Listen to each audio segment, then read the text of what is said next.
10वां ग्रह जिह्वा। आज सब्जी कैसी बनी? अच्छी है। क्या कहा? कच्ची है। तुम्हें तो नुक्स निकालने की आदत ही पड़ गई है। अरे मैंने कहा सब्जी अच्छी बनी है।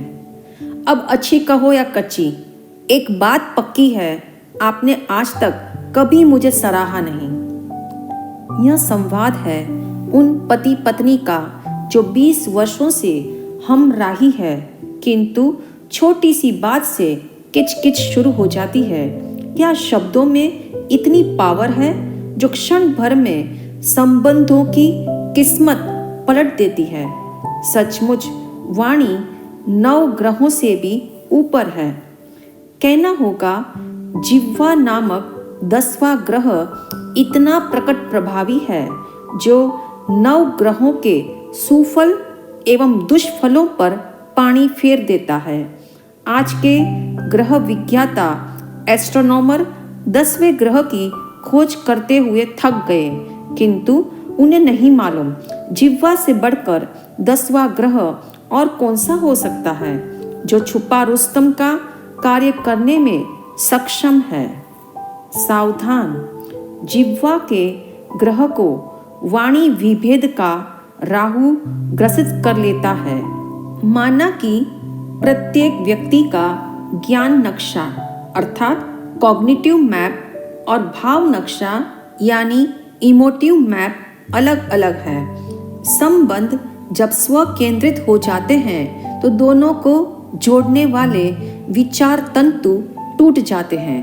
मन जब स्वार्थ केंद्रित हो अथवा अभिप्रायग्रस्त हो तब जीव को वाणी विभेद का राहु ग्रसित कर लेता है, जो वक्ता और श्रोता पर ऐसा दुष्प्रभाव डालता है कि दोनों तनातनी के रोग से पीड़ित हो जाते हैं। ज्योतिष शास्त्र में चंद्र राशि पर राहु की फेरी कभी कभी लगती है, किंतु मुख चंद्र पर राहु की फेरी कब लग जाए पता नहीं। तभी तो तमाम जगत वाणी विभेद के दूषित प्रभाव से विक्षिप्त है। प्रायः ऐसा होता है, कहने वाला स्पष्ट नहीं बोलता तो कभी सुनने वालों की कुछ कमी रह जाती है, तो कभी दोनों के शब्दों में ज्ञान रेखा और भाव रेखा का अंतर पड़ जाता है। इसलिए ज्ञानी पुरुषों ने वाणी शोधन की आज्ञा दी है। बोलना आवश्यक तत्व है, किंतु बोलने को ही प्राथमिकता न दी जाए, वरना अनर्गल अनावश्यक संक्लेश युक्त वाणी से वैर भाव की श्रृंखला तो बढ़ती ही बढ़ती है, परंतु मानसिक क्षमता भी उससे क्षीण हो जाती है। हे स्वप्न पाठकों, मेरे स्वप्न का फलादेश शीघ्र बताइए। आज सुबह मैंने स्वप्न देखा कि मेरे 32 दांत गिर गए हैं। राजाधिराज, आपकी शीघ्र मृत्यु हो जाएगी। नहीं राजन, आप इतने सौभाग्यशाली हो कि एक भी स्वजन की मृत्यु आपको नहीं देखनी पड़ेगी। स्पष्ट है दोनों स्वप्नवेत्ताओं का उत्तर संकेत एक जैसा है, मात्र शब्दों के संयोजन का फेर है। जीव का जो संवरण करता है वही शब्दों का सम्यक संयोजक बनता है। इसलिए वाणी का संविधान ही अंतिम अंजाम घोषित करता है।